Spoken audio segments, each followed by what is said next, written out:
caçados como animais. Na Tanzânia, pessoas com albinismo vivem sob ameaça constante. Pessoas com albinismo enfrentam preconceito e morte na Tanzânia. Recentemente, uma nova campanha foi lançada para tentar pôr fim a sequestros e assassinatos que aterrorizam os cerca de 30 mil albinos que vivem no país. A BBC conversou com alguns deles. O pescador Mtobine Migambo vive na ilha de Ukerewe, na Tanzânia.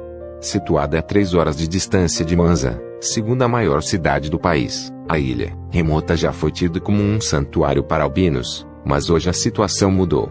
Um dos filhos de Namigambo, Maimozi, com 4 anos de idade, é albino. Quando tinha 3 meses de idade, escapou de uma tentativa de sequestro. Tinha ido pescar no lago.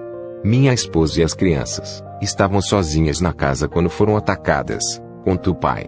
Ela pulou pela janela e correu com Mai, em busca de um local seguro, deixando as outras 2 crianças para trás. Elas não sofreram nada.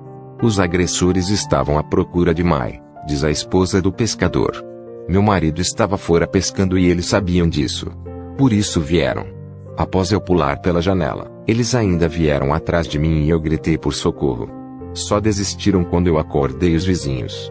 Comércio lucrativo. O albinismo é um distúrbio congênito caracterizado pela ausência de pigmento na pele, cabelos e olhos devido a uma deficiência na produção de melanina pelo organismo. Em alguns casos, o distúrbio também provoca problemas de visão. Ele é raro, afetando uma em cada 17 mil pessoas aproximadamente. No Brasil, por exemplo, haveria, embora não haja dados oficiais, entre 10 mil e 12 mil pessoas com albinismo. Entre elas está o compositor e multi-instrumentista Hermeto Pascoal, reverenciado por músicos de jazz em todo o mundo. Pouco presente no mundo ocidental, o albinismo é comum na África subsaariana, na Tanzânia e em outros países africanos, especialmente no leste do continente. Albinos sofrem perseguições. Em algumas regiões, são tidos como demoníacos e perigosos. Na Tanzânia, alguns acreditam que poções feitas, utilizando partes dos corpos dos albinos trariam sorte e riqueza. Como resultado, mais de 70 albinos foram mortos no país nos últimos 3 anos. Segundo grupos que fazem campanha em defesa dos albinos, apenas 10 pessoas foram presas em consequência desses assassinatos. No caso mais recente, em maio deste ano, uma mulher foi morta a golpes de machado. Campanhas. Nos últimos anos, houve várias iniciativas para tentar conscientizar a população e romper preconceitos e superstições em torno do albinismo. Em 2012, na África do Sul, uma modelo albina foi destaque no continente quando desfilou pelas passarelas da África a fazer um reggae. Na Tanzânia, o governo também lançou campanhas de conscientização, mas o problema persiste, especialmente em regiões remotas como a ilha Ukerewe, onde vivem o menino Mai e sua família. Nós apelamos ao governo por mais iniciativas para educar a comunidade aqui, na ilha, diz Namigambo, pai de Mai. No passado, as autoridades faziam seminários sobre albinismo. Faziam muita diferença, mas agora não mais, ele comenta.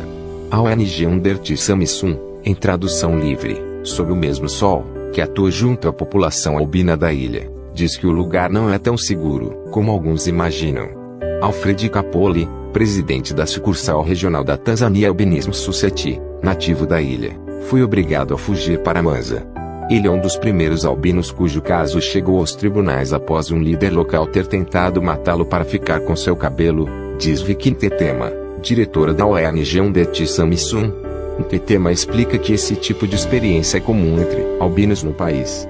Clientes ricos, no centro da cidadezinha de Sengerema, a 60 quilômetros de Mwanza, uma estátua mostra um casal que não tem albinismo segurando um bebê albino. A mãe da criança coloca na cabeça do filho um chapéu de abas largas, para protegê-lo do sol. O monumento também traz 139 nomes de pessoas albinas que foram mortas, atacadas ou cujos corpos foram roubados de covas.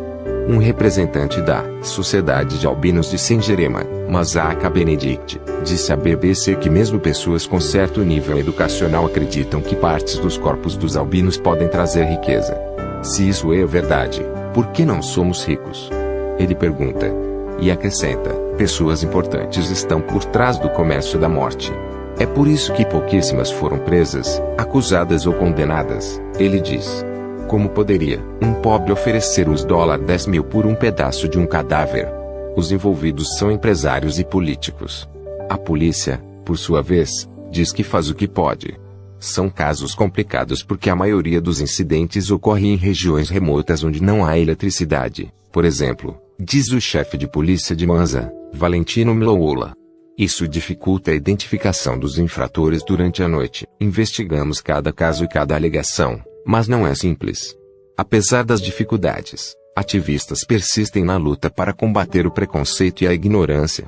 Em um evento organizado recentemente para promover os direitos dos albinos, uma artista com albinismo cantava: "Estamos sendo mortos como animais.